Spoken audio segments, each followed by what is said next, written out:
Hello and welcome to Dodge, Parry and Roll, your fortnightly Australian independent video game and existential crisis show. I am your host for the second time this evening, Joshua LaRosa, joined by my dear friend Vinnie Chans. Vinnie, what's going on? What just happened? The internet died on us. I was running a show by myself.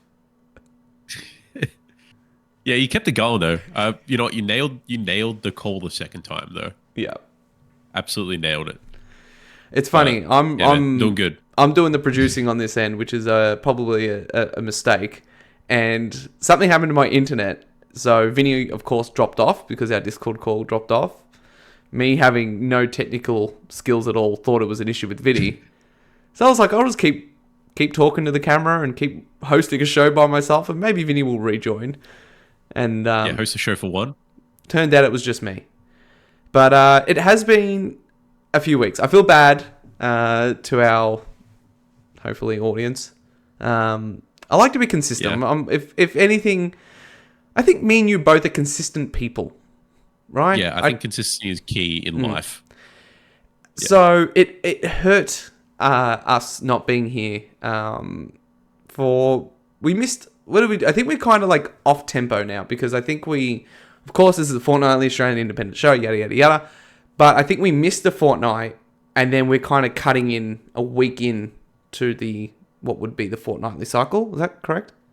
Yeah, correct. We're like a week out, and then it should eventually correct. But we'll just do a double feature next week. Then we got a week, and then we're back to fortnight, and then we're back on schedule. No more drama, no more of that. No more drama. And I think there was a combination of a few things. I think what happened?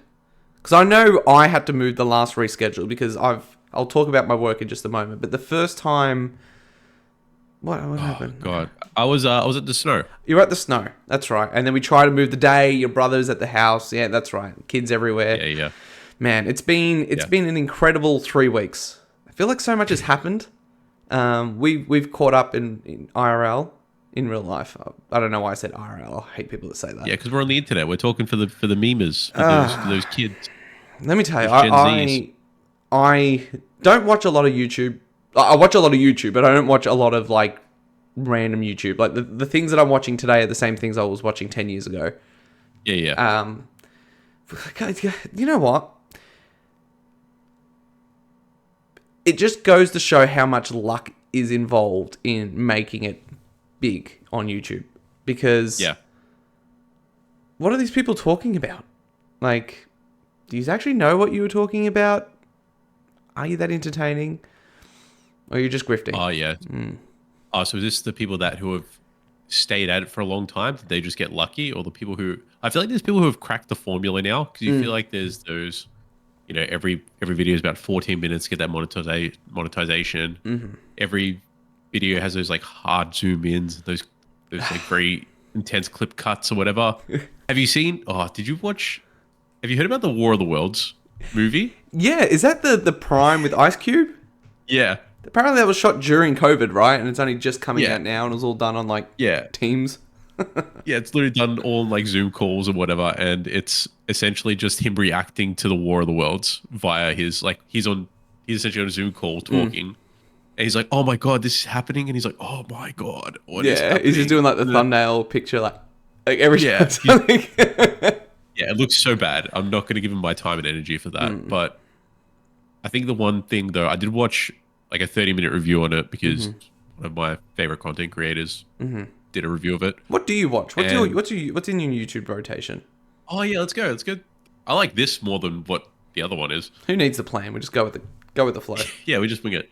All right. So I got a mix. I like some Linus Tech Tips, which is like always a good, little bit of fun, quirky, technology-based stuff. Big fan of what else is there? I do Spawnwave, daily news, all that jazz. Nice, quick 15, 16-minute video. I never connected with that guy. Like, not like literally, as in like... Then I watch like... Do you need to reconnect with him? No, like I just never found... I don't know. I just never found his content. He's not entertaining, but he's very informative. Yeah, I think I agree with that. And that's it. It's not.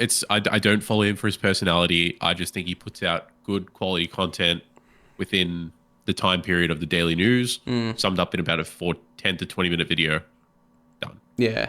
And I'm like, I can listen to it like a podcast. And I'm like, yeah, I'm caught up. And you're up to date. Yeah. See, I can't do that because I do a lot of reading on the news. If I'm going to have it told to me again, or kind of expanded on, I need it to be done with a level of personality, because at that point I might as well record the show and talk for 15 minutes. You know what I mean? And you might as well. You could be that guy. I don't know, man. I don't know. Maybe not if we keep missing episodes.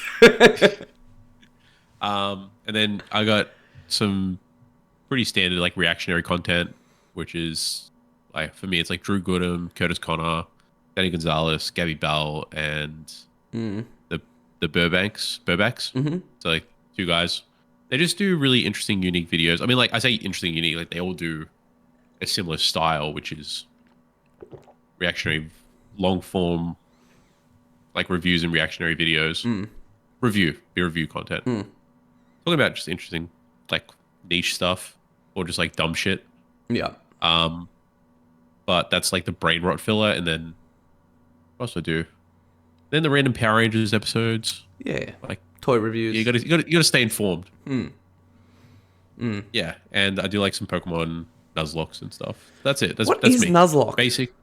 I hear that word. I thought it was like a made up. I thought it was the name of someone when it was like Nuzlocke stream. I'm like, okay, is this a person? So the term Nuzlocke was created by a guy, or like as most things are created by a human being. Yes. It was created by a person as a way to challenge Pokemon because Pokemon became too easy. So they developed a certain rule set in Pokemon that made the game harder. So, for example, if your Pokemon, it gave like Fire Emblem rules. If your Pokemon fainted, it died. Okay. From the entire game or just that fight? The entire game, you could not use it again. Okay. So the idea is that you release it or you box it, put it in box 99. Yeah. You name all your Pokemon. That way you get attached. Steve. Yep. So you had to name him, and then you could only catch one Pokemon per route. And if you fail, and it has to be the first Pokemon you see. And if you fail to catch it, you can't catch any more on that route. Can't catch them all. Or route. Yeah, so you can't catch them all. Route or route? That's a good point. Yeah, I'd say route. Route. I can't say route with a serious face. Like as in... Yeah, exactly. So that's why I say route. Yeah, route's always double O. Yeah. So that's the Nuzlocks. And I always found them to be very interesting. And I've tried them myself. And I've done maybe 2, but they're very hard. And it's very disheartening when all your Pokemon die and you have to actually restart the game. And that's the idea. It's like the game is hard mode. So if your Pokemon all die, you start from the start. You have to reset your game and start again. And I don't have that time, man. Who has the time? Yeah. I am known to be a watcher of podcasts, which always confuses a lot of people.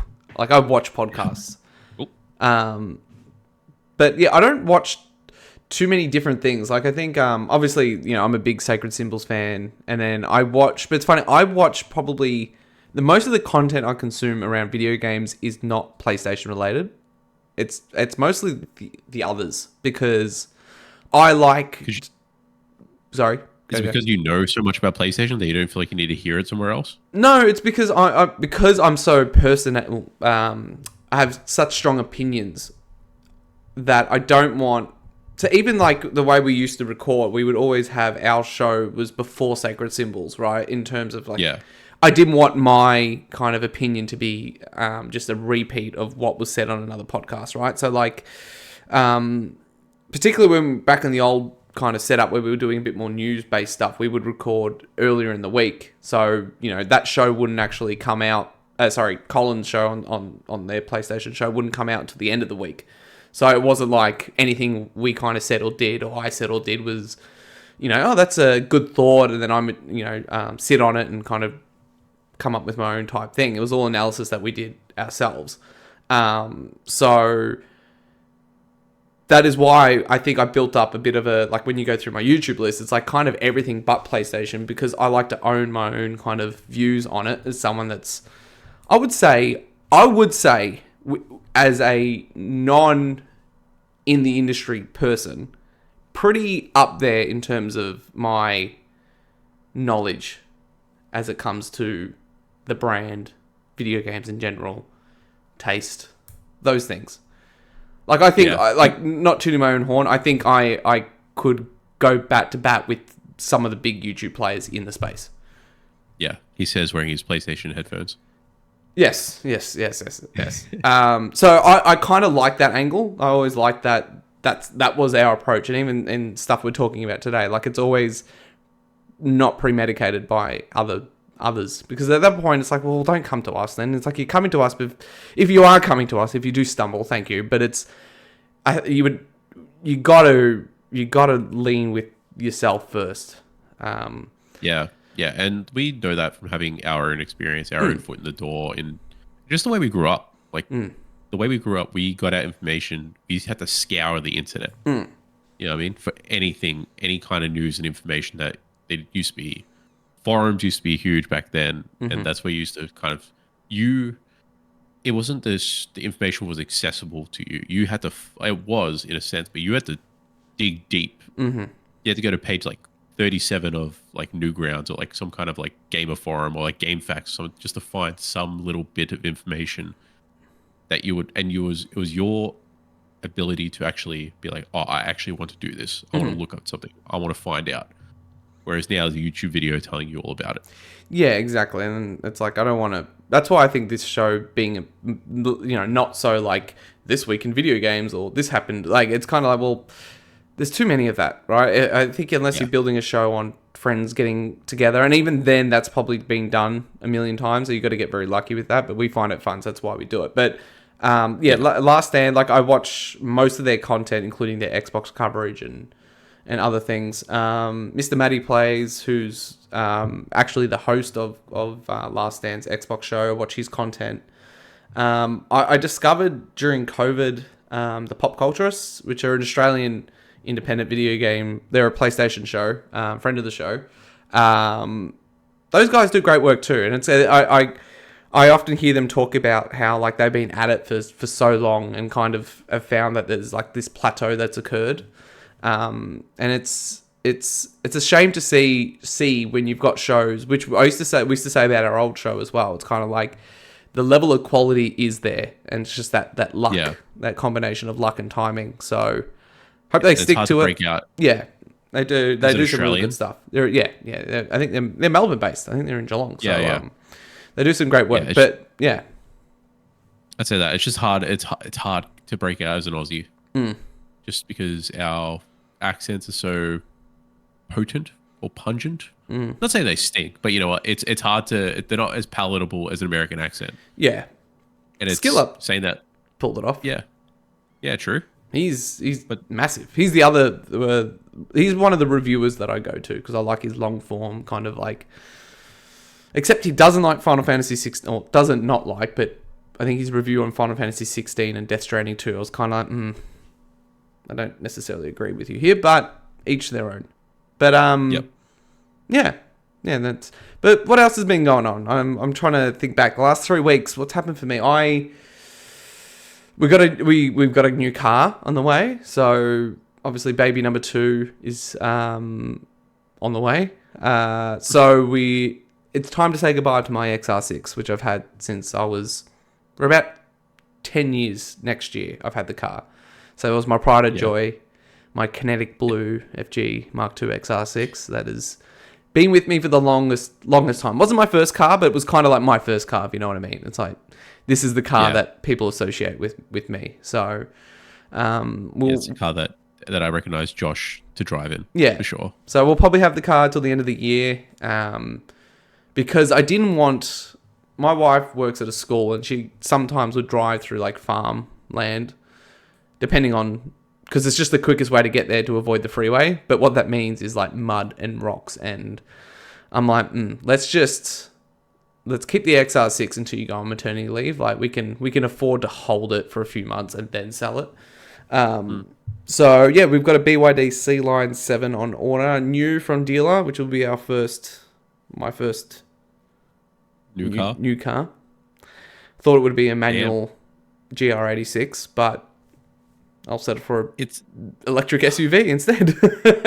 it's just great, like for knowing you as long as I have, to go for you going from not knowing anything about cars to talking about model numbers and like just brands and just actually having a deep dive. You've just come a long way. It's the OCD. It doesn't allow me to know things a little bit, which Yeah. has been a massive strength of mine, but also I think can hinder my. It's like, man, you really been doing the same things, Like again, it goes back to what we were saying before. It's like I find comfort in being not a jack of all trades, and I've learned that with work. So some of the reasons why we postpone as well, like my work's been incredibly busy. Like I've as we know, stepped into a recently new role as of May, June this year. And what I'm basically doing is leading a project on basically reshaping the part of the business that I joined.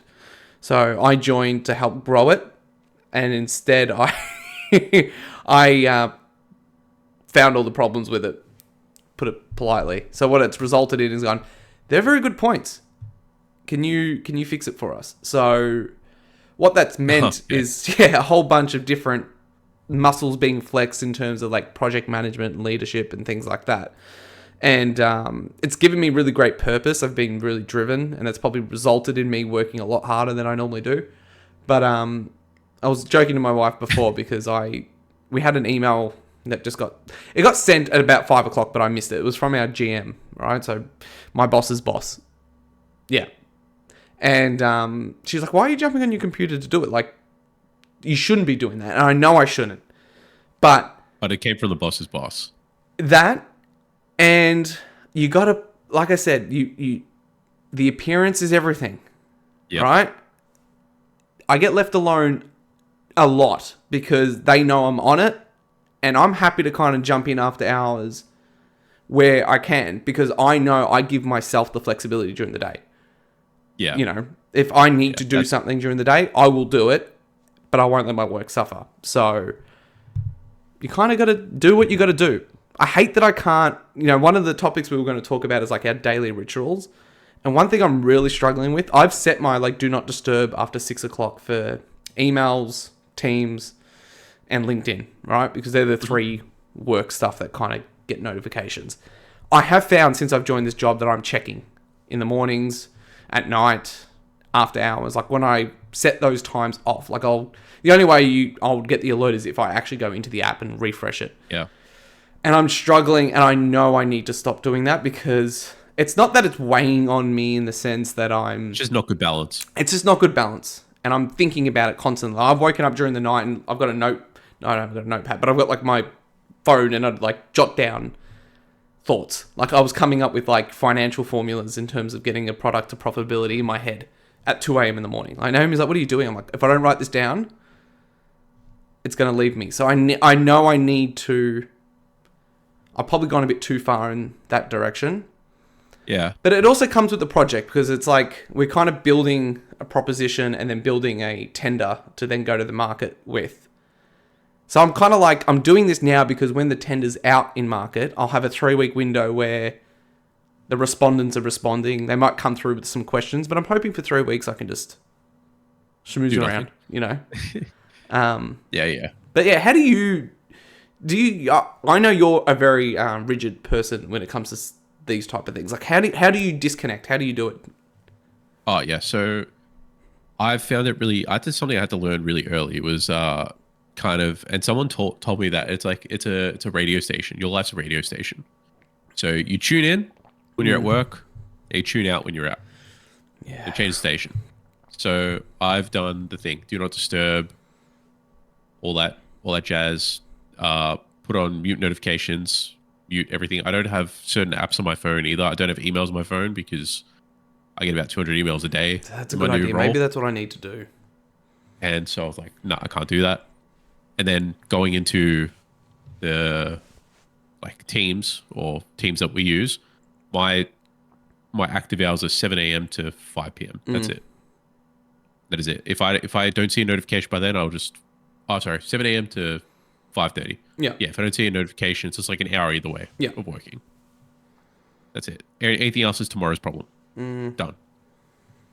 And that's kind of it. And I'm going to roll with a little bit of urgency as well now because I deal with everything on site. So that's going to be, we need it done. We need it done now. Mm-hmm.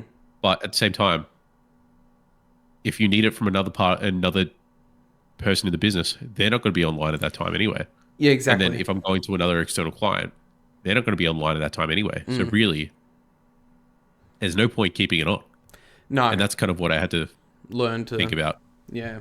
See, my thing is I think the reason I do have them on is for that flexibility during the day because, like, sometimes I'm awarded the time to go do things and I just like to know that if something's gone on, I can jump on it while I'm wherever I am or doing whatever I'm doing. Yeah. But what that then means is because I'm mixing things up during the working hours, that after working hours, I kind of make up for it. So I guess it's a,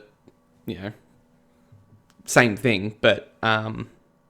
yeah, you just pick and choose in your hours. Flexible hours. Not because they told me to, because I choose to. Yeah. I make my own rules. Yeah. Your rules are also flexible. Yeah, exactly. He's a flexible guy. Yeah, I'm not. No, I'm not. I'm not very flexible. No, I'm not either. No, getting old. So we're 20 minutes into the show. We haven't mentioned we have mentioned a video game. But what have you been playing? What have you been up to? Yeah, I've started playing BioShock 1. Ah. Yeah, so I'm not sure if people tuned in last episode, but I spoke about going through like a top 10 of the you did. 360 PS3 generation. Yep. So I played Arkham Asylum, beat that, quite enjoyed that. Yeah, I can understand. Great. Yeah, that game was fantastic. I can see even how it's like a 13, 14 hour game. Didn't need to be any more. Nope. Perfectly executed. Got that Metroidvania style. Yep. Great combat. Like, obviously, controls like a little bit clunky, but for the most part, for the time, fantastic. Did you get scared by the croc fight in the sewer when you're running across the platforms that sink? I did, actually, because I had my headphones on like this, and I was like, oh my god, he's... I remember hating that. Just like, know it's coming, like, because I've played it a million times. Like, yeah. It's really not scary, and it's not very long, but it's like, each time I'm like, I can't wait for that moment to be done, where I'm like, slaying that door on the way out, and I'm like, oh, thank God that's over. And then, so playing BioShock 1 now. Mm-hmm. Really, I'm playing the HD remaster on Steam. Mm-hmm. I did hear the reports about that remake getting shelved, so I said that I might as well play the original because that remake ain't happening anytime soon. It's like, how hard is it? Like that's the type of game that doesn't need to be Final Fantasy VII Remake. It needs to be Metal Gear Delta, like, just modern. Don't change nothing. Just modernized. I think it's already in Unreal Engine. Just throw it in. Like, all your assets are there. They're actually... It's got legacy assets even up to Unreal Engine 5. You can use the same mechanics. You just change the assets. I think Take-Two CEO spoke about... Well, maybe that was EA, actually. No, I think that might have been EA. About their approach to remastering games. And I think that was... Continue. I'm just going to fact check myself here. So, I'm playing that now. And the world building, I'm only a couple of hours in now. And as this is a player who's never played BioShock before, grill me all you want, but when you worked in retail in the gaming space and people were like, oh my God, BioShock's such a good game, it just made me immediately not want to play it. I just got oversaturated. People tell me how good it was. I was just like, oh, I'm done. Same with Batman. It was EA, by the way, so not Take-Two. So yeah. So what's on your list? So you got 10 games per gen. What do you have them written down? Like, what's your PS3 360 list? No, I don't have my list there. I know that these two were kind of iconic. So I'm not sure if I haven't decided if I'm going to play like 10 games in the generation being including sequels or not including sequels. So I know Borderlands 2 is supposed to be a really good game, so that's one on there. Are you including games you haven't played? Are these only games you haven't played before, or would you include... These are only games I haven't played. Okay, so like you wouldn't include like The Last of Us or anything on that list because you've already played The Last of Us a million times. No. Okay. Yeah, so I'm not going to play no Uncharted, no God of War 3. No. Yeah. Mass Effect, Dead Space, Red Dead 1. Dead Space I want to play. I want to play the remake because it's there. Might as well play it.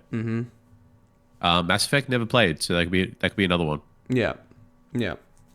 I think these games are very much who shape the industry now, so it's like a little bit of a history lesson. Oh, and the studios that have made these games are chasing the glory days, right? You think of BioWare with Mass Effect. Think of Bioshock, obviously the team's not the same team, but with Cloud Chamber, with Take-Two's team trying to bring back that style of game. And I think Rod Ferguson's joined to kind of help do that. I think he helped bring Bioshock Infinite. I don't know if you remember that game went through some development issues. Yeah. The initial trailer had a completely different art style. Like you can see that game went through a bit of a transformation. But yeah, PS3 and 360 generation, there's a lot of tone setting that shaped, I think, the PS4 modern generation of like single player games. So if you catch stuff on the tail end of that generation as well, they look just as good as the start of the PS4. You know what you need to play? I'm blanking on the name. Give me a description. Tell me about it. It's a third person shooter. Nolan North plays the main character. It's not Uncharted. Uncharted? Keep talking. I'm gonna find it. Third person shooter where Nolan North plays the main character. It's in the desert in Dubai. It's Uncharted 3? It's not Uncharted 3. I can picture the cover. It's a guy standing with a gun, which doesn't really help. And it's kind of brown. Yeah, that does not help at all. That is Uncharted 3 again. Keep talking. I'm going to click away. Anything you're saying, I'm just hearing Uncharted 3. But yeah, I'm trying to go through. I don't think I'll do anything in the Wii generation because Wii was probably the most frequent thing in that era. But I was thinking about playing Tales of Xillia because that's the remake coming out. Mm-hmm. And I did start that game but never finished it, so it'd be nice at least if I play the HD remake. Mm-hmm. Or yeah, Spec Ops: The Line is the one I'm thinking about. Spec Ops: I have heard of that game. Is that so? Spec Ops: The Line. Yeah, it's a third-person shooter set in Dubai. Yeah. I remember this. I remember this cover for sure. Yes. Yeah. See, guy holding gun with brown. I just couldn't. I could picture it. I could picture the game in my mind. I just couldn't think of the name. Definitely one I would recommend. It explores kind of the nature of war and what that means. War. Yeah, but man, I could give you a list, especially in that generation. That's like the generation where I think there are certain games. But yeah, definitely Batman. All right, that's definitely on it, and it's either Asylum or City. Like they're the. Yeah. I will play. I will play City. I think City will go on there. Yeah. And I think I will play Borderlands 2 and apparently Bioshock 2 or Infinite for a flavor change. Infinite's probably... Yeah. So Ken Levine was the creative mind behind the original Bioshock and then came back for Infinite. So he's the kind of big honcho behind the concept of Bioshock. So Judas is his new game. So I don't know if you've heard of a game called Judas. Yeah. So that's kind of his return to a Bioshock-esque game. But nice. Anything else you've been playing on? I played Gears and stuff like that, but no. I downloaded Fortnite. Still haven't played it. I was going to do the Power Ranger stuff, but I haven't. Yeah. I haven't had a chance. Hades 2, polishing that update still. Played a bit of League. Playing a little bit of some retro stuff as well. Started playing Donkey Kong Country. One just on the Nintendo Switch online in a spare package. But yeah, that's been pretty much it. Nothing too crazy. But what I've been up to outside of gaming, I got back from snowboarding. Obviously, that's why we missed one of our weeks. Yes. Went up to about Falls Creek. So if anyone who knows where Falls Creek is, it's about 4 hours outside of Melbourne. Went with about 5 or 6 people. Went with 5 people, me being the 6th. It was fantastic. Just had about 2 to 3 days on the mountain. First day was clear skies. Like snow was okay, as good as it could be. Like kind of icy, but not too bad. And I snowboard. I hit, and I have this app on my phone where I could track the speed of my board, and I hit about 50 Ks on my board, so I was pretty happy with that. Yeah. It's fast, man. 50. I heard it when I was going down this nice clean straight, and my ears were whistling. And it sounded like the vortex. You know, the vortex thing that you throw. It's like yeah, that. Yeah, but I can't whistle either. And so I was like, oh my god, I'm picking up speed. But it was a good time. Had some really good food, really good company. Went with some friends who, one of my friends, she kind of organized. He's going down. I mean, on my Oh, feet, lowering the desk. Sorry, I didn't mean to distract you. No, it's fine. It was funny. Yeah, we had some really good friends, really good company. But yeah, loved it. Was keen to go back. Only downside was we had a bit of a casualty. We hit a kangaroo. Oh, yes, you did car. mention that. Yeah, so my friend hit kangaroo in a car. Poor little Skippy. Like big Skippy though. Yeah. Big Skippy. And kangaroos fucking scary. If anyone who hasn't seen a kangaroo in their lives, those things are actually terrifying, and they growl. Yeah, big muscly things. And their growls are actually kind of scary. Apparently, they use if it was the kangaroo or koala growl, they used it for a soundbite for like a horror. Yeah, I think it was for Jurassic Park. I think they used. Oh yeah. Yeah, for part of the T-Rex. See, yeah, Australia wild enough. Yeah, what are we our doing? wildlife's cooked. Yeah, but yeah, that's what I've been up to. Playing some basketball, trying to get back into the gym. I put on a little bit of weight. Got the relationship, Oh, kilos don't even. You wait until it. There is a conspiracy theory that the male puts on weight during the female pregnancy as like some sort of like comforting mechanism. Sympathy? Yeah. Yeah. So I'm just like I need to. The thing is, the hard thing is, it's not much, but for me, it makes a difference. It's enough. 4 or 5 kilos on me is a big drop. So I'm doing the intermittent fasting thing, as you know. But I am making more of a conscious effort to either run 4-ish Ks, like not nothing crazy, but it's better than nothing, and just working within my time frame. But what I was doing wrong last time was I was eating.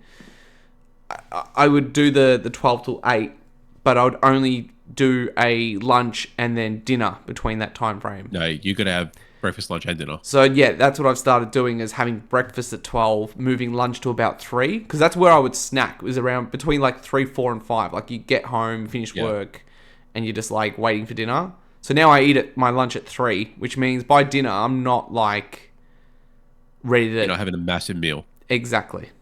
So we're gonna try that. We'll see what happens. I just want to keep it in check. But as for me, I'm just trying to think where we were at 3 weeks ago. Man, this year's been a fantastic year for games. I was just looking back at what I've been playing. But I played and finished Ninja Gaiden Ragebound, which was the Games Kitchen Ninja Gaiden game that came out earlier in July, late July, 31st of July. So basically August. And you'll play that on the Switch too, yeah? Yes.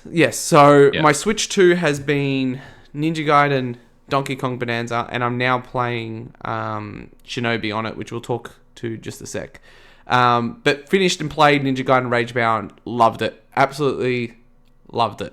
Highly recommend if you're a fan of Ninja Gaiden, but more than that, if you're a fan of kind of 2D action platformers. So developed by the Games Kitchen, so the same guys that did Blasphemous, but this was just an exceptional game. Didn't overstay its welcome. Priced accordingly. Really fun and engaging gameplay. It has this really unique gameplay loop where there are certain enemies on screen that will glow in either blue or purple, and if you kill the enemies in blue with your sword, or you kill the purple enemies with your kunai, what that will do is basically give you like a one-hit kill on your next enemy.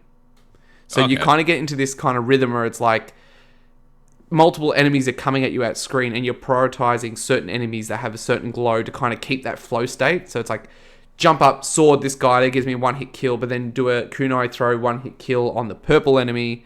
That will then give me that power up to then attack the next enemy. And you kind of can jump between different enemies doing it that way. Boss battles are fun and engaging. Like, I would spend 20 minutes, dying on a boss, kind of getting used to their pattern, and then by the time you do that, you can basically like do it without getting hit. I really, really enjoyed it. I didn't realize on Switch it was only running at 30 frames, where I think PS5 it was 60. But maybe because I played it in handheld a lot, I didn't really notice it. And the style of game is kind of like, it's fast, but it is ultimately still a 2D game. So I don't think I would usually notice the difference between 30 and 60, and I didn't really feel it. But yeah, one of the greatest games I think that released this year. Like it's up there. Damn, that good. Yeah, it is. Like obviously taking into account what it is. Like comparing it to Death Stranding 2 or Expeditions. Yeah. It's not you're not comparing apples to apples. It's different. You're rating the game based on what it is. But yeah, played and finished that. I was playing that in tandem with Donkey Kong Bonanza. So I finished that maybe about a week or two, maybe a week ago. I think I was messaging you, maybe even less than a week. Less than a week ago. I think it was over last weekend.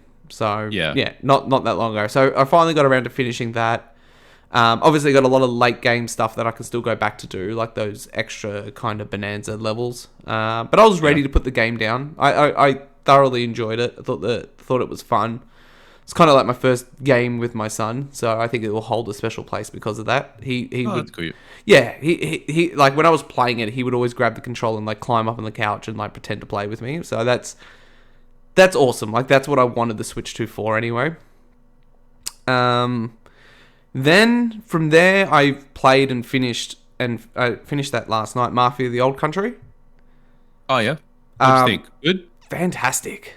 Oh, fantastic. Yeah, it's funny. I started it, loved it, then kind of fell off it, and then that's what you said. Yeah, then my OCD started kicking in because I'm like, oh crap! I got Shinobi, Metal Gear Delta, the Gears of War Reloaded into Hell Is Us, kind of all within the 31st of August to like the 5th of September. There's like 5 games I wanted to play. And I hate, if I moved on from Mafia at that point, I would not go back, knowing me. Like, I would. So I'm like, you know what? I was playing it on hard at the time. I was being pretty impatient, I think, with it. The gameplay itself isn't nothing revolutionary. So I dropped it back to normal, and I thought, you know what? I'm just going to enjoy what it is and stop trying to, push through everything just so I can finish it to get to the next thing.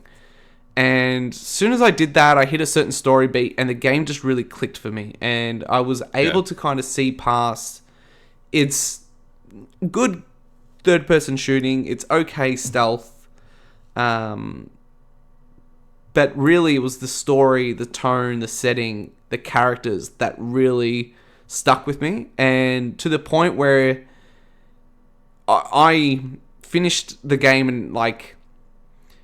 There's a lot of games that I finish and play that I enjoy the ending and it holds on to me, like Death Stranding, Expedition, those types of games. But it isn't often where I'm kind of like, no, like talking to the screen type thing.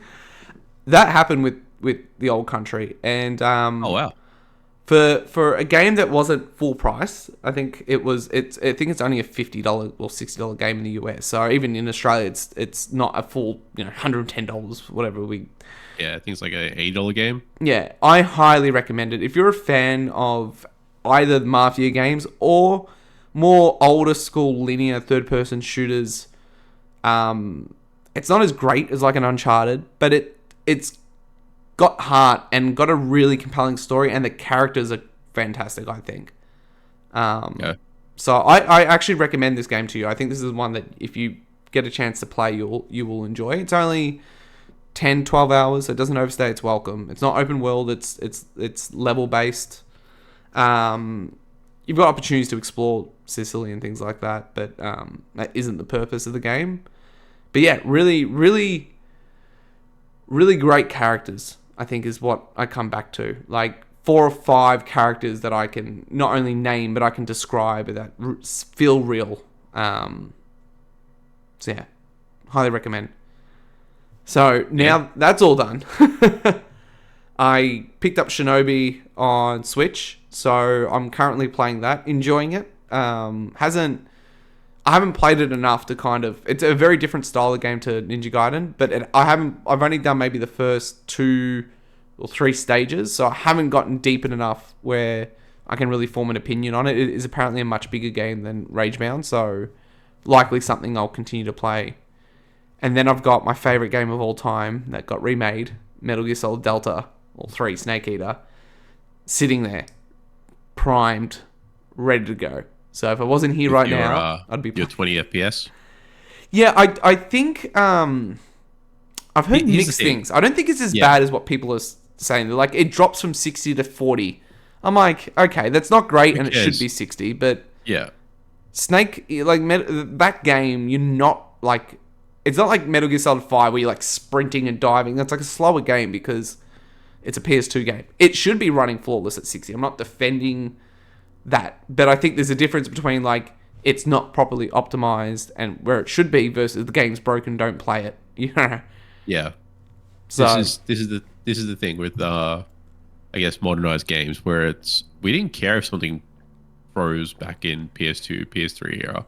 Like if the frame rate went to crap, we just didn't care. It was still a joyful experience regardless. And that's the thing where like the media gets to it first. It's a lot harder to form your own opinion of it. I thought if I'm gonna play anything Metal Gear Solid, Twin Snakes would be the game I play because I've never played a Metal Gear game. So my plan was to go to Twin Snakes, then play 2, then play this game, and then play 4, then 5. my opinion on that is so Twin Snakes isn't, I would say, the best version of Metal Gear Solid 1 because it isn't a 1-to-1 remake. So a lot of the cutscenes are redone with a more anime flair.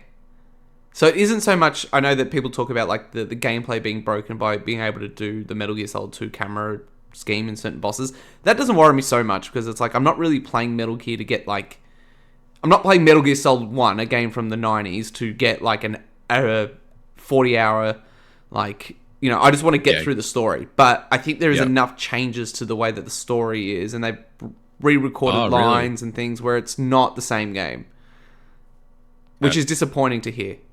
So I should play the HD remake on Yeah, that would be my recommendation. I actually played it originally on Vita. That was how I played. See, I was late. It's funny, is Metal Gear Solid 3 is my favorite game of all time, but I didn't actually get to the Metal Gear series until after the Phantom Pain was announced. So prior to 2015. Yeah, it's Vita era. That's what got me into, like, I've always known about Metal Gear, obviously, and my uncle is the biggest Metal Gear fan on the earth. Like, he sent me a photo of, he brought Delta Collector's Edition on PS5 and on Xbox, and a standard version to open.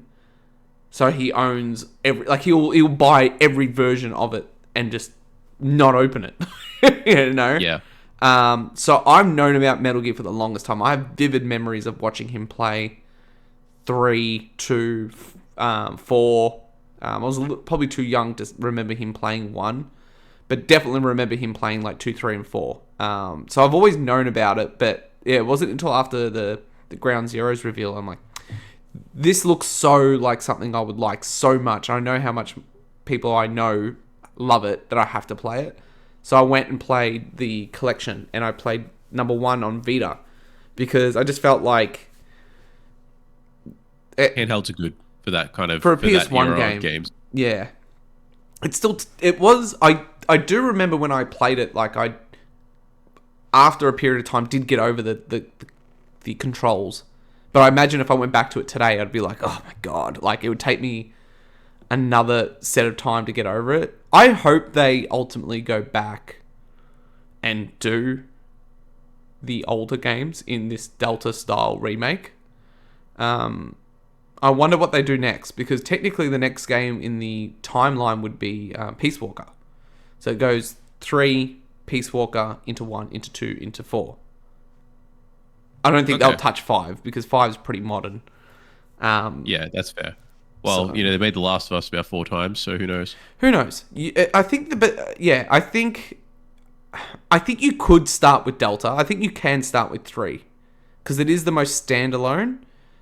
And you said it's just started the first game in the series in timeline, correct? It is, but I think there is a more of an impact if you understand 1 or 2. But knowing that they're going to remake them, it might make sense to hold off because they are old. Like you're talking tank controls type.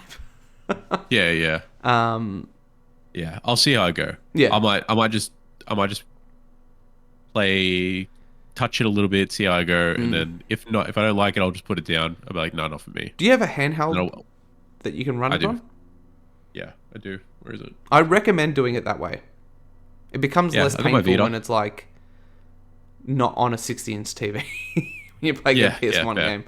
But I Yeah, I got my haven't gone Vita. back since then. I should. But I'm so excited to get into Delta. Like, I can't wait. I'm taking my time with it. Like, I love that game so much. And to have it modernized, not only graphics, but the gameplay controls, which were always the big thing. I don't care if it Yeah. makes the game easy or makes the bosses easy, because I can look at I can shoot in third person as opposed to like crawling in the grass, going to first person and moving the gun. I don't care. Like, that's not why I'm there. But I'm like, if I can just play this and not be frustrated by the gameplay, the age of the controls, and just get this story experience. That's it. Games should not be hard. Games are designed to be hard when they're designed via not via the controllers. They're designed to be hard via the gameplay. Yeah. When games are hard by your limitations of what you can do with a controller and what you could do based on times, that is not good game design. No, you don't lose anything by streamlining that. Exactly. Yeah.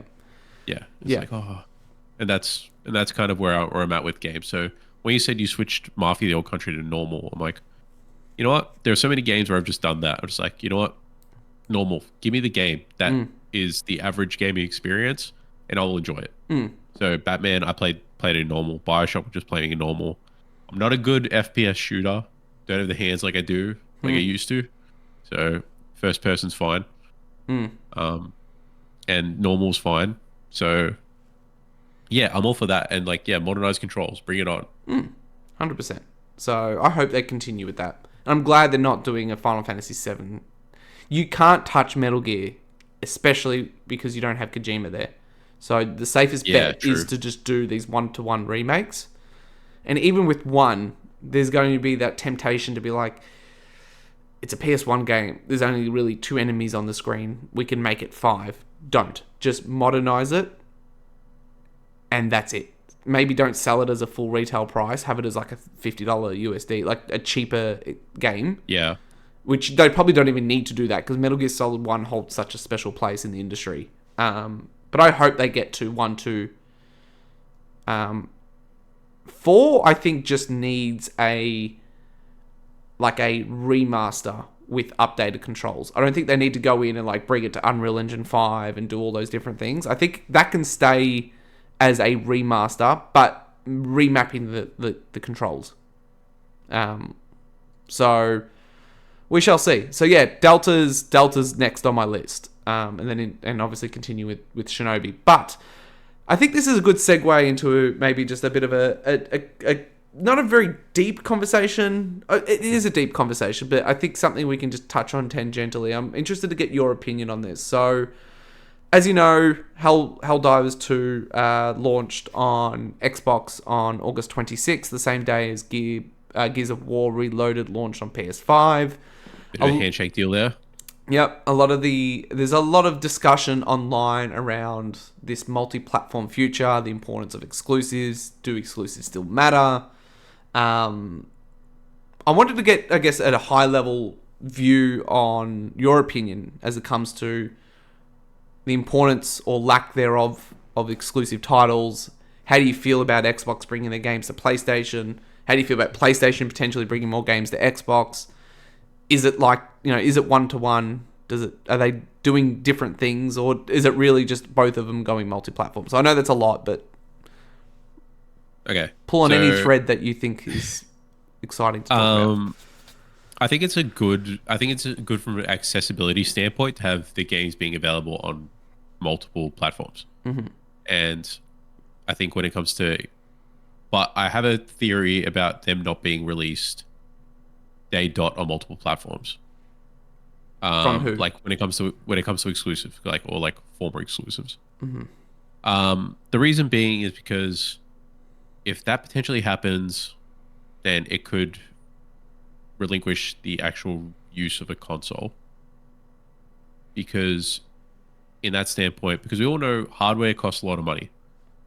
Hardware costs a lot of money to make. It doesn't, and they barely get any money to sell. what they do get the profitability from is the games. So if a quote unquote like PS5 exclusive or PlayStation exclusive was releasing day dot, like a really high end one that was releasing the same day on across multiple platforms, then the console isn't going to sell as much, and they could just buy it elsewhere. So therefore, Sony would have to be like, "Hey, we're actually not making as much profit as we thought because we're not actually getting it on the console. The console is costing us too much money to make. We could have a PS3 situation on our hands, where we could be losing billions of dollars in the actual hardware. Do we not make a console and just only sell our games to other platforms?" I don't think it will come to that, but like that's the kind of forward thinking my brain is going at, because I think timed exclusives are very good. I think eventually it'll be accessible to anyone who wants it. Like I saw Spider-Man, Horizon, God of War, Last of Us all come into PC, but they had their time in the sun on the PlayStation console. And then when it comes to and that's the thing, because like we know from a retail standpoint, the primary sales of a game, at least a AAA title like that's a single player story. It's the first 3 to 6 months that the game not even sells probably the most. 6 to 8 weeks. Yeah, exactly. They say Month or they estimate two. about 3 months. Yeah. Where the game sells the most copies. So after that, being on another platform after like a year or two, I don't see a big deal about it. They've got the profitability from that, but I guess the holdout is it's the not knowing that people be like, oh, it's not going to come to PC. I have to pick it up on PS5. I have to buy PS5 to play that game, and then it being available later. So I think, yeah, to sum it up, I think it's accessibility, very good. I quite like having everything being accessible on playing it on one platform. Your platform of choice, however you choose. Do you want that ecosystem of PlayStation? Do you want to play PC and have it on Steam, or do you want to go to Xbox, or do you want your little kid-friendly thing in the corner with Nintendo? Nintendo, well, I don't know whether it's this generation or next generation, but I don't think Nintendo will sell their exclusives. They're too private. No, they don't need to. They don't not even sell. They're not even handing out their dev kits for the Switch 2. That's another story. They're not going to sell they're not going to hand out their exclusives to other companies. No. But yeah, what do you think? It's an interesting topic, and I've heard many pundits and podcasts and shows talking about it, and I think I agree with certain aspects, and then I disagree with some as well. So if we split the conversation between Sony and Microsoft and Xbox and PlayStation, I think if we look at Xbox first, they're in the transition from a console ecosystem to becoming a PC ecosystem. I think what will happen over the next generation is some sort of solution to get their console games off console and give access to their PC gamers those games if they're purchased on console. So there's obviously a lot of discussion online around the Xbox ROG Ally X, whatever the stupid thing's called. And that if that's an Xbox, or should it be called an Xbox, because technically you can only play your PC Xbox games or your Play Anywhere Xbox games, but any of the games that aren't Play Anywhere that you purchased on Xbox are not playable on this Asus. So I think there's going to be a backwards compatibility solve that needs to happen from Microsoft, but I think their ultimate play is to move this to a Windows-based, even more into a Windows-based solution. So what that I think that means is, and I've seen Colin talk about this on his show, I've seen others talk about it as well, is like, how does the economics of it work if Steam is now running on an Xbox? Why would Microsoft do that? Because they're foregoing the 30% rip they would get on every third-party purchase. So my view on that is I think it's all going to be in delivery. And what I mean by that, a lot of people talk about PlayStation games being playable via Steam on an Xbox, right? So there's a few different lenses and there's a few different things that could happen. If I'm Microsoft and I'm moving towards a PC-based device, whether that is in a console shell or a handheld or whatever, that will mean that as a result of that, the product will be open up and won't become this closed ecosystem that consoles have been up until this point.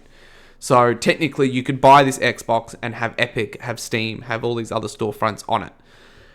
If I was Microsoft, knowing that that was happening, you still need to be able to incentivize people to buy Ninja Gaiden Ragebound on the Xbox store as opposed to buying it on Steam.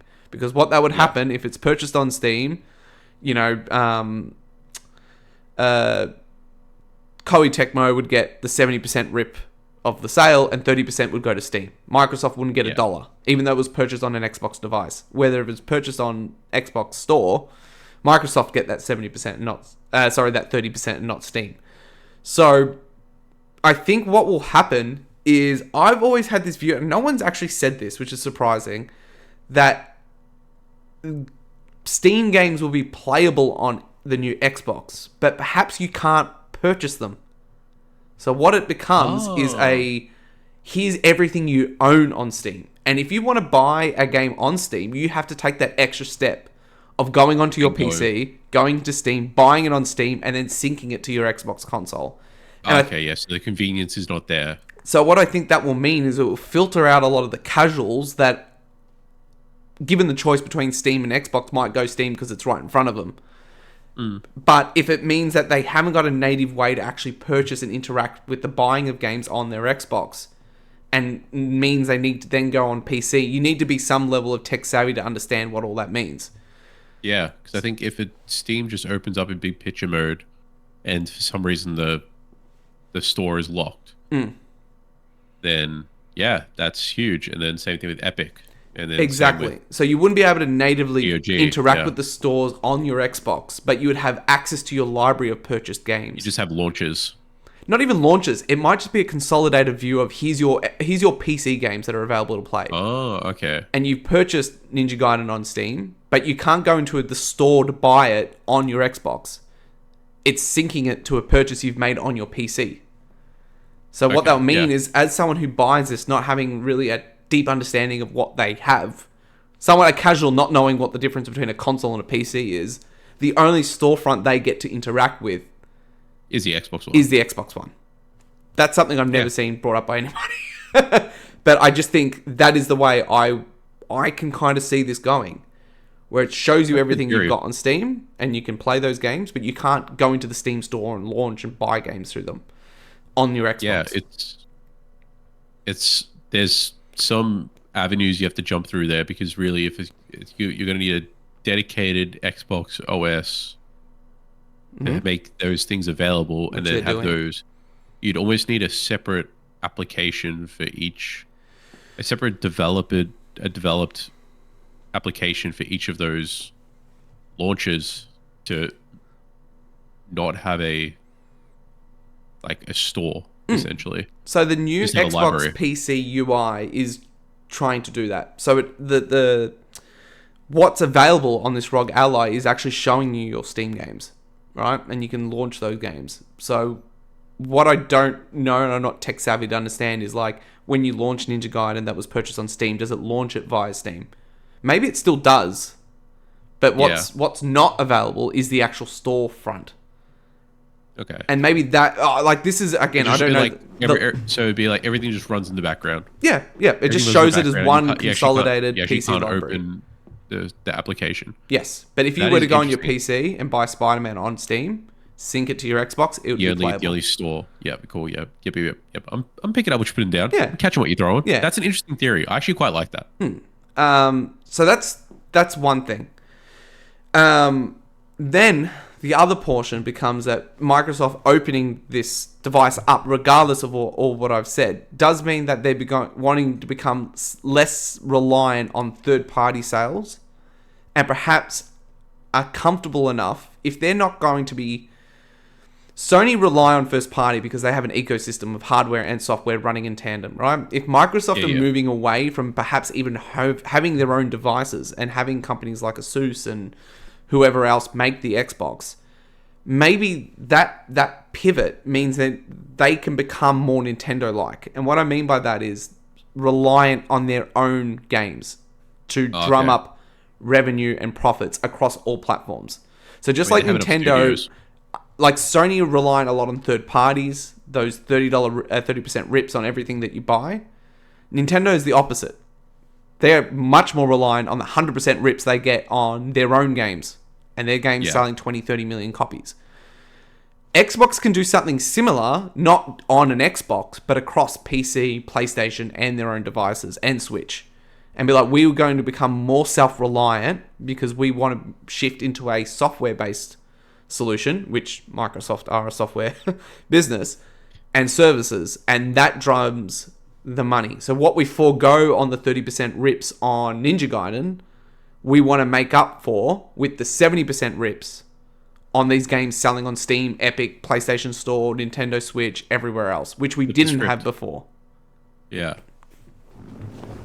So that's my soul for Microsoft. I'll stop there. What do you think? I think Xbox actually using, or Microsoft actually using the studios that they bought to make games. Fantastic. You know, it'd be nice. Well, you got what? Activision just spitting out Call of Duties and that's it. You know, give me something better. Because I just don't understand why would Microsoft want to put Steam front and center? You know, like, Yeah.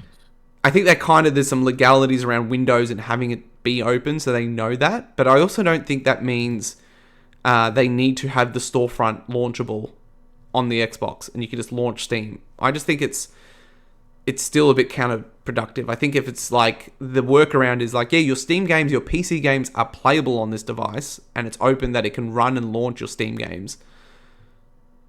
But it's a Microsoft Xbox, so the storefront you engage with is Xbox.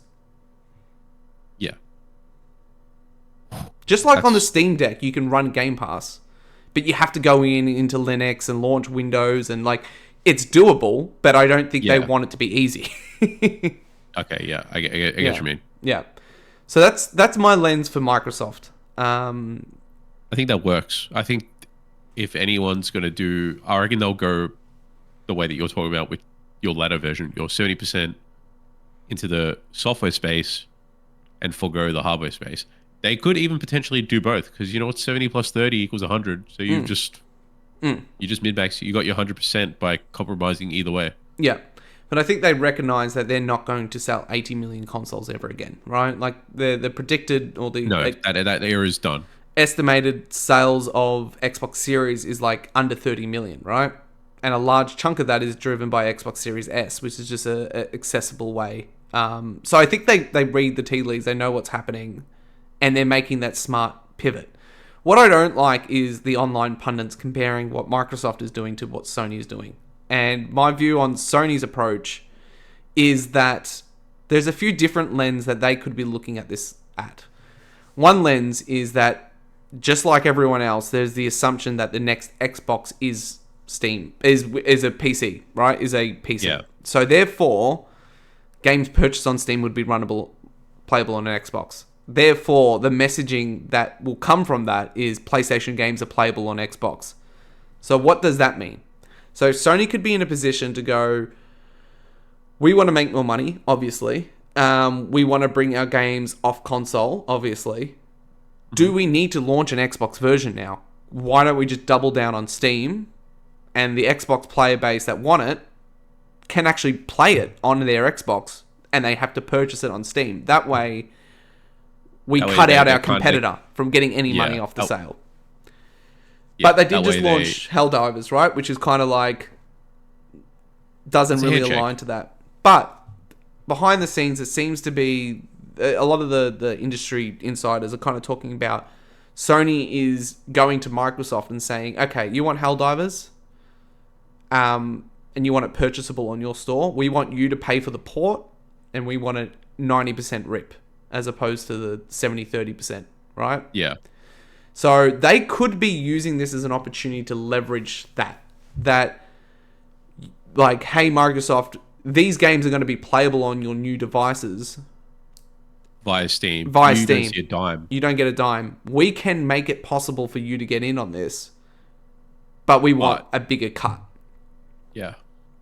And if that's the case, I still think I think at that point it makes sense if Microsoft, okay, say, fine, we'll give you guys a consistent 85-15% split. If I'm Sony, and particularly when it comes to their live service initiatives, I would be leveraging that because it's the best thing for the game to get more people playing at all times. So the biggest audience is going to benefit from that. Yep. It isn't their single player bangers that I think would have the most brand damage to do. I think you can sell the idea of why you've got games as a service going on a competing platform. And 3, it was kind of going to be playable there regardless. So it's like, we might as well get a better cut. Why not at this point? Because it was going to be playable on Xbox anyway. Well, that's the other thing where you go through concurrent users, like how many users are on Steam versus how many users on Xbox. So granted, by what percentage of people would actually play it, would you end up having more people playing on Steam, even with less, but because just as the sheer volume of purchases available. So you're still, if you have 20 million Steam users versus 15 million Xbox users, hypothetically, that 70-30 still turns out to be more profitable than the 85-15. So that's another avenue they're going to have to weigh out their options. But then again, if you take on first parties, they're generally like the action adventure ones. They're generally people who have been in a Xbox ecosystem. So you could be like, okay, those people will be more potential to buy it. Whereas the games as a service could go to Steam because that has more of a live service industry and more. It lives and dies by its player base. Yeah, more turnover. Yeah. So they're single player games. I've seen a lot of discourse around like single player games, Days Gone or whatever, coming to Xbox. In my opinion, if I had to put my analysis hat on, I don't think that happens. Because I think what people are misconstruing is what a single player game does. It isn't the purpose of God of War, as much as Sony would love it to sell 30-40 million units. It isn't so Shuhei's spoken about, and other leaders in the gaming industry have spoken about, like, games are becoming kind of like they're self-contained businesses, and that every game needs to become profitable as if it was its own business, right? So a game like Days Gone, for instance, it's selling appreciable 13-14 million units at this point. Obviously, it's been on sale a lot. It's on PC. It's widely available. More than the Wii U? Did you say for the More Wii U? than the Wii U. Yeah. More than the Wii U, yeah. Sold well, right? Would Sony have loved that to be 20-30 million? Like I said, yes, right? Yes. But it isn't just dollars in, dollars out. What that does is that the biggest, I think, calculation that Sony are looking at is like how many people engaged and purchased a PS5 or played a PS5 because of Days Gone. Yeah.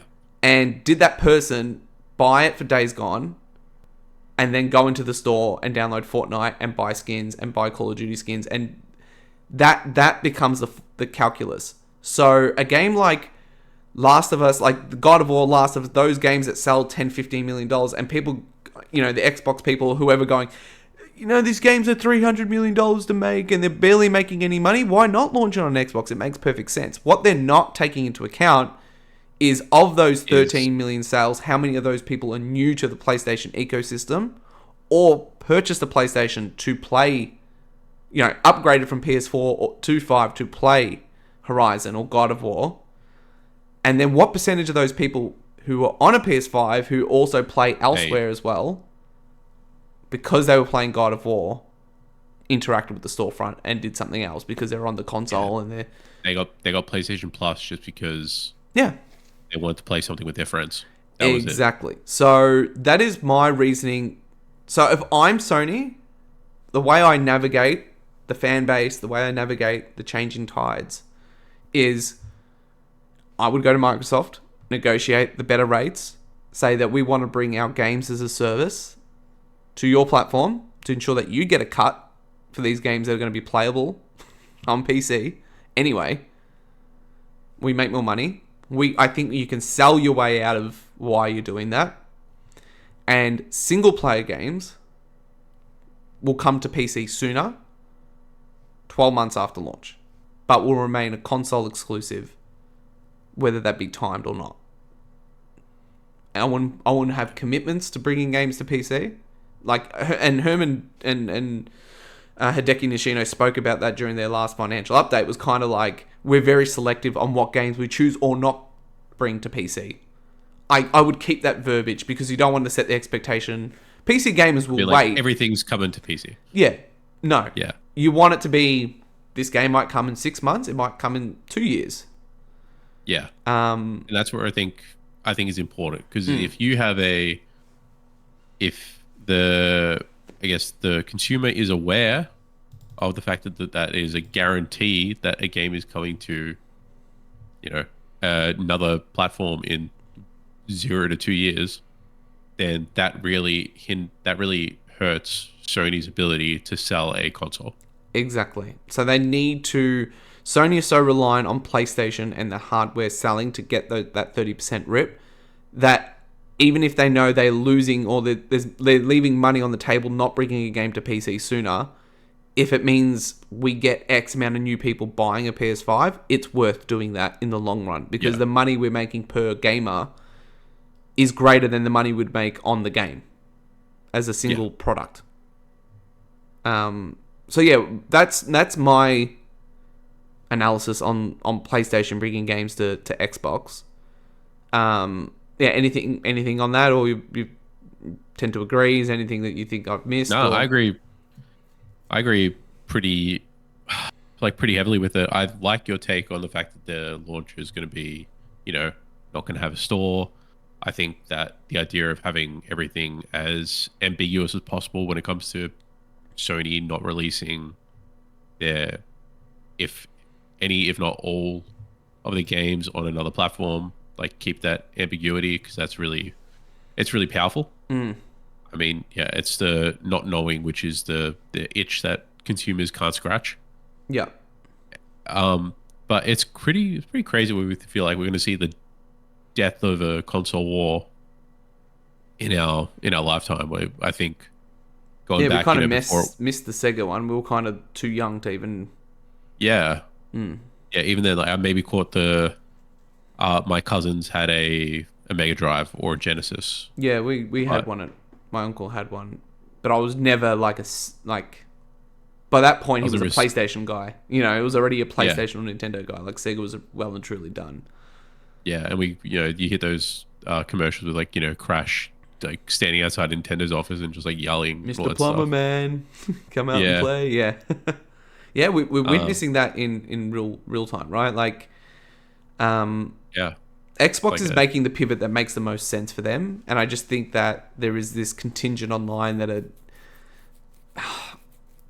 aren't willing to accept what it is, and it sucks. If you are the Xbox version of Josh, I would hate it too. But you've made your choice. Yeah, it's like the Holden people, right? Holden Ford. Ford's still going. Holden, not so much. You picked a side. You picked a side. But that was mostly, I think, everything that I wanted to kind of touch on as it comes to the multi-platform future. But really, it's all, who knows? Who knows? Sony could come out tomorrow and be like, we're bringing Last of Us remastered remake part 1 to Xbox. But I really doubt that's happening. Yeah, I doubt that as well. I feel like they're not going to throw any of the big hitters out there. I'd love to see some collaborations when it comes to resourcing, though. If Sony doesn't have they'll never do it, but if they have an IP that is kind of like at least not a fan favorite, more like a cult following, it'd be like, we don't have the time and resourcing to do this, but it'd be like, if we give you one of our first parties exclusives onto Xbox Store, could you give us a developer? Sony is kind of doing that, but not in that way. Like, you think about the use of Bandai and 505 Games to kind of bring back games like Hot Shots Golf, or there's a few others. Not Loco Roco. What was the other game? Guacamelee? No. I always feel like those two went together. Patapon. Oh yeah. So those games are coming back, not launching on Xbox, funny enough, but they're using Bandai as they're licensing out their IP to a third party to bring those games back. So that could happen. Like, Sony could do that. And they have done that in the past. Like, you think of Sly Cooper 4, a great game.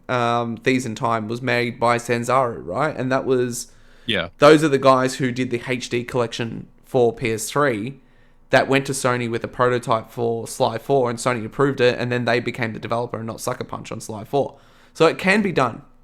That was a very obscure, random thing that just came to my mind about Sanzaru, but it does happen. So that could happen. I'd love to see the resurrection of old IPs with that kind of thing being licensing out, but someone who knew how to do a true remake or more pay. Almost how Bluepoint do it.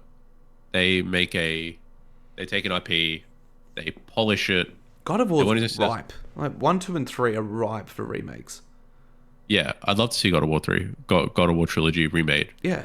I mean, like we did with Crash and Spyro. Yeah, give it the Shadow of the Colossus trilogies. Treatment. Like, but I agree. I think Sony owns so much dead IP that I think, we did that tier ranking not long ago, but I think like games like Jak and Daxter, Sly do make sense to have, not as system sellers and not as like what we spoke about before about getting people to buy a PlayStation, but I think just adding tangential value to the existing PlayStation core.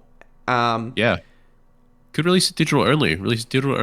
On the store, like something like that. Even just taking. There'd be teams killing to do that, right? There are probably teams making 3D platformers that are inspired by. There's that game that we have shared back and forth. That's kind of like a Kingdom Hearts / Jak and Daxter indie game. Brave. Some clock something I can't remember, but like they openly talk about like their inspiration is Kingdom Hearts. Their gameplay is more Jak and Daxter. Like.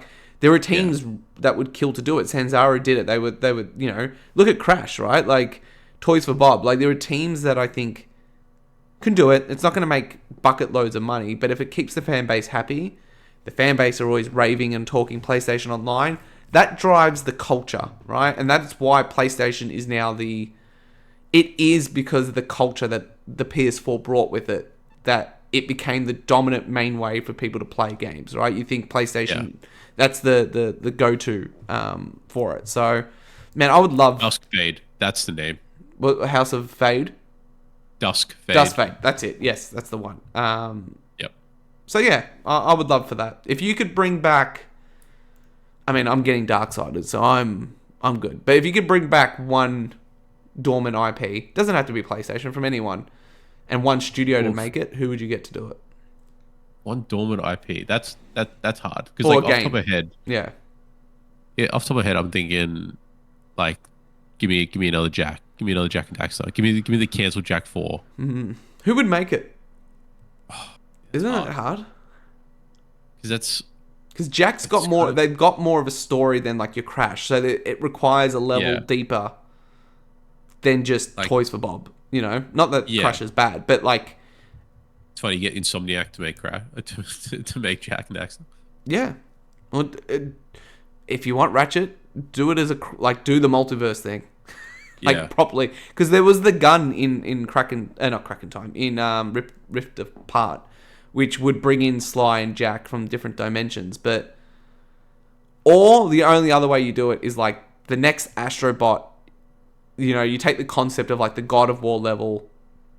But you do worlds, and it's like, here's a whole world set in Jak 2. Sly Cooper. Cool. I think if they go to an Astrobot, I think if they make a sequel, it's going to have to be world based. Yeah, because they have to change the formula up. Yep. Yeah, you can't be bot based. But now, what about you? If you could bring a dead IP back, I'm getting Darksiders 4. I think. Yeah, I'm good. I'm happy. I mean, I'm getting. My favorite game of all time. My favorite games of all time have been remade. Metal Gear, Final Fantasy VII, Last of Us. Yeah, you're peaking. I'm good. I would love to replay Metal Gear Solid 4. I'm waiting for Konami to do the Master Collection 2 and bring... Because that game is still stranded on PS3 and struggling to run. So... Oh, really? I would love... I've only played Metal Gear Solid 4 once, and I loved it. It is one of those, like... You got to be in it for a story, and long cutscenes, and the gameplay isn't, you know... It's great. It was great for its time. Hopefully they update it. But it's like, I'm in for it, man. Like, Kojima, where it's just like, yeah, man, give me 2 hours of this shit. Give me. Yeah. But yeah, I think we can wrap this one up, Vinny. I think this is it's been fun. Been a fun one. Yeah, it's been fun. That's it. They're always fun. Hit the button on my standing desk and just made a big shudder. No, it has been fun, and we caught up, as we said, in real life. Watched a Superman movie, which was really good. Yeah, I quite enjoyed it. Like, good comic book movie. That's it. We had some nice Italian rolls. Yes, we did. Made some rolls. Made some on the weekend actually with the girl I'm seeing. Went to the deli, got the meats, got the ciabatta rolls, and then did that. Had one each, and then made it for breakfast again in the morning. Beautiful. She stayed over at your at the house. At my house, yes, at the house. Right. She stayed over. Any prying eyes? Any comments? Any? Oh no, not another one. Yeah, my sister made a comment being like, I like her. Do I get to like her? Yeah. The backhanded, compliment. Yeah, it was like, yeah, you can like her. Yeah. I'm like, because I don't want to get attached. I'm like, no, you, like, yeah, no, she's all right. You can stick around. Oh, good. I'm glad to hear. Well, hopefully we get to meet her. Yeah, hopefully you get to meet her. That's the real judge. Yeah. Yeah, because you didn't like my last one. No, I did like the last one. I didn't like the one before. I did not like. I was like, this isn't. I remember so clearly when you told me that as well. You're like, like really for Vinny? You're like, no. It just. I don't like it. Yeah, consistency. See. Yeah. Nay always makes comments because she's like, oh, you always make fun of my family. I'm like, I am consistent. I'm the one who says at my parents' house, let's go, I've had enough. It isn't just on your side. It's everyone. I'm equally as brutal. But yes, this has been another episode of Dodge, Parry, and Roll. I hope you've enjoyed yourself. I hope, if you've watched this whole episode and you're like, man, these guys are onto something. All right, give us a like, subscribe, tell your friends, comment on other YouTube channels' videos and say you guys suck, and post the link. Watch these guys for some real deep dive analysis. Yeah, get off your brain rot. Watch some long form content. Watch a podcast. You watch a podcast. Yes, that's very important. That's why we don't post on audio feeds. For that fact. And we're lazy. That is also a big part of it. But thank you for joining. Again, yes, if you could like, comment, and subscribe, that'd be greatly appreciated. Check out our past videos. We did a PlayStation IP ranking. We spoke about the handheld future, seeing the rise of handheld gaming. We did a Clear Obscure Expedition spoiler cast that kind of kicked us off. Check us out. We do a whole bunch of shorts. Vinny does a great job putting the shorts online, and we promise we'll be back in a fortnight. I've been your host, Joshua. Actually, we're next week. Next week. And then we're back to Fortnite. Then we're back to Fortnite. Until then, Vinny, send us off. May the power protect you. Goodbye.